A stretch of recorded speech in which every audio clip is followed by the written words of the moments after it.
बिस्मिल्लाहिर्रहमानिर्रहीम। Dimension of stress, हम stress की डायमेंशन लिखने लगे हैं। फिज़िक्स में हम स्ट्रेस को डिफ़ाइन करते हैं। स्ट्रेस इज़ डिफाइंड एज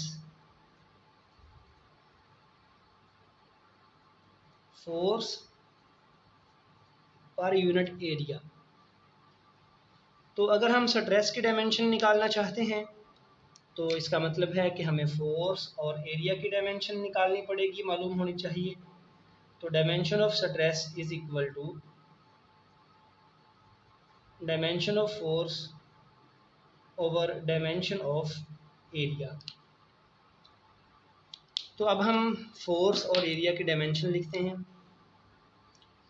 तो फोर्स को हम डिफाइन करते हैं, force is equal to MA, और एरिया को सिंपली मैं कैपिटल A सिंबल से ज़ाहिर कर लेता हूँ।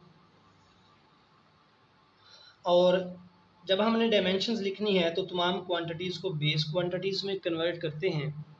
मैस तो एक बेस क्वांटिटी है, लेकिन एक्सेलरेशन बेस क्वांटिटी नहीं है, तो मैं इसको लिखता हूँ acceleration is defined as velocity over time.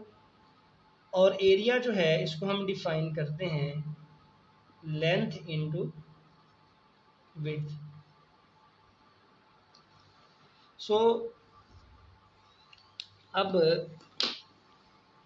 मैं फर्दर लिख सकता हूँ dimension of stress is equal to, ये मैस बेस क्वांटिटी है, बटे में टाइम है, ये भी बेस क्वांटिटी है, लेकिन वेलोसिटी बेस क्वांटिटी नहीं है। तो मैं वेलोसिटी को बेस क्वांटिटी में कन्वर्ट करने के लिए लिखता हूँ that is defined as rate of change of displacement, और बटे में ये लेंथ, इसको मैं L लिख लेता हूँ, और विड्थ के लिए सिंबल W लिख लेता हूँ। अब हमने स्ट्रेस के फॉर्मूला को इस तरह लिख लिया कि इस तरफ जितनी भी टर्म्स हैं वो तमाम बेस क्वांटिटीज़ हैं। मिसाल के तौर पे M बेस क्वांटिटी है, इसकी डायमेंशन M है। डिस्प्लेसमेंट बेस क्वांटिटी है, लेंथ है, इसकी डायमेंशन L है। और ये है टाइम T, बटे में टाइम है T तो ऊपर आएगा तो इसकी पावर माइनस होगी, और टाइम के लिए डायमेंशनल सिंबल है कैपिटल T। तो ये हमने फोर्स की डायमेंशन लिख ली, और लेंथ और विड्थ भी लेंथ है, बेस क्वांटिटी है, इसकी डायमेंशन भी L ही आएगी।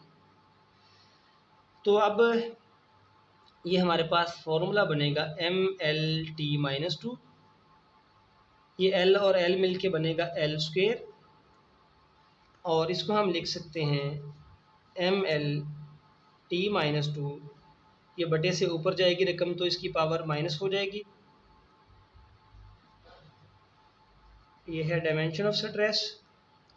और फाइनली हम इनको मिला के एक ब्रैकेट में फाइनल फार्मूला लिखते हैं, तो ये बनेगा MLT-2, और ये भी इस ब्रैकेट में लिखेंगे L-2। और फाइनली हमारा आंसर आ जाएगा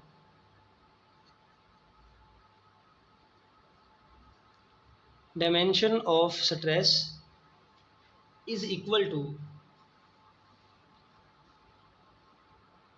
ये है हमारे पास M, ये L इसकी पावर 1 है, और ये L की पावर -2, तो ये दोनों मिलके L की पावर 1 -2, ये बनेगा L की पावर -1, और ये है साथ T की पावर -2। तो ये स्ट्रेस के लिए डायमेंशनल फार्मूला है, या हम ये कहते हैं कि ये स्ट्रेस की डायमेंशंस है।